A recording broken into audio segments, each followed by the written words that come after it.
नमस्कार मित्रांनो, स्वागत आहे तुमचं पुन्हा एका नवीन व्हिडिओमध्ये।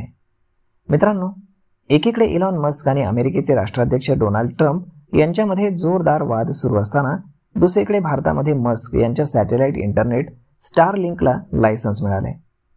मस्क आणि ट्रम्प यांच्या वादामध्ये मस्क यांच्या कंपन्यांना मोठं नुकसान झालंय।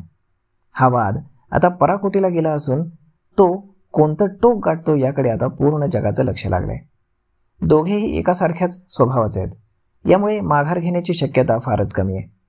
गेल्या काही वर्षांपासून मस्क यांना भारतामध्ये स्टारलिंकची सेवा सुरू करायची होती, परंतु त्यांना लायसन्स मिळत नव्हतं, जे आज मिळालंय।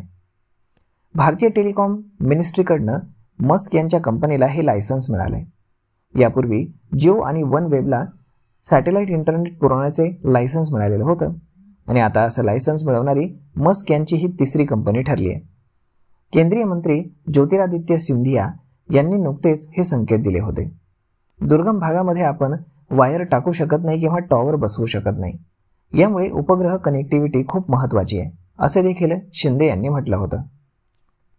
तर आता स्टारलिंक म्हणजे नक्की काय आहे ते हे जाणून घ्या। स्टारलिंक ही एक सॅटेलाइट इंटरनेट सेवा आहे, जी लो अर्थ ऑर्बिटमध्ये फिरणाऱ्या उपग्रहाद्वारे काम करते। रिलायन्स जिओ आणि एअरटेल यांच्यासारख्या कंपन्यांनी स्टारलिंक सोबत भागीदारी केलेली आहे।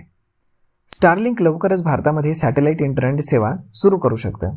यामुळे ग्रामीण आणि दुर्गम भागांमध्ये हायस्पीड इंटरनेट सेवा उपलब्ध होईल, परंतु त्याचा दर हा खूप जास्त असेल। स्टारलिंक इंटरनेटची सेवा पुरवण्यासाठी लो अर्थ ऑर्बिटमध्ये उपग्रह असतो, जो जमिनीवरील रिसिव्हरशी कनेक्ट असतो, त्यामुळे डायरेक्ट इंटरनेट सेवा ही पुरवली जाते। परंतु आता भारतामध्ये आल्यानंतर जिओ आणि एअरटेल यांच्याशी मात्र यांना संघर्ष करावा लागणार आहे, कारण हायस्पीड इंटरनेट तर स्टारलिंक प्रोव्हाइड करेल, परंतु त्याचा दर किती असेल ही गोष्ट फार जास्त महत्त्वाची ठरते, कारण भारत हे एक प्राइस सेन्सिटिव्ह मार्केट आहे।